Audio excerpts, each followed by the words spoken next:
গত রাতে ছিল ক্লাব বিশ্বকাপের ফাইনাল ম্যাচ, যেখানে মুখোমুখি হয়েছিলেন পিএসজি ভার্সেস চেলসি। আমরা জানি দুটি ক্লাবই ভিন্ন দুটি দেশে।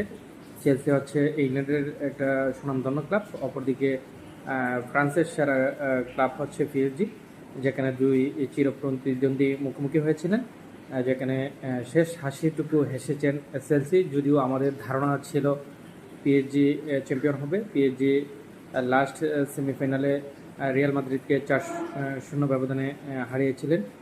যাই হোক, চেলসি তারা চ্যাম্পিয়ন হয়েছেন। চেলসির জন্য স্বাগতম।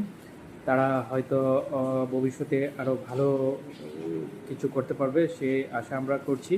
অপরদিকে পিএসজির কথা না বললেই নয়, তারা এবছর ট্রেবল জয় করেছে, চ্যাম্পিয়ন্স ট্রফি জয় করেছে, তাদের ঘরোয়া দুটি শিরোপা জয় করেছে। তারা ছিল ফেভারিট।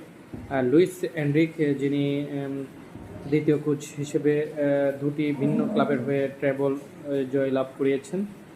তবে আমার একটা জিনিস খুব খারাপ লেগেছে, খেলোয়াড়দের মধ্যে হরহামেশাই আমরা দেখে থাকি দ্বন্দ্ব হয়ে থাকে, একটা ফিজিক্যাল একটা দ্বন্দ্ব হয়ে থাকে। সেখানে ম্যাচ শেষে লুইস এনরিকে যে কাজটি করেছেন, একটা খেলোয়াড়কে টুটি ধরে চেপে ধরেছেন, সেটা খুবই লজ্জাজনক।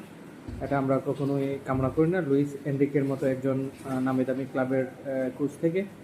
যাই হোক, আমরা আশা রাখি যে পিএসজি এবং চেলসি উভয় দলেই তারা সামনে আমাদেরকে ভালো কিছু ম্যাচ উপহার দেবেন। তো সবাই ভালো থাকবেন। আসসালামু আলাইকুম।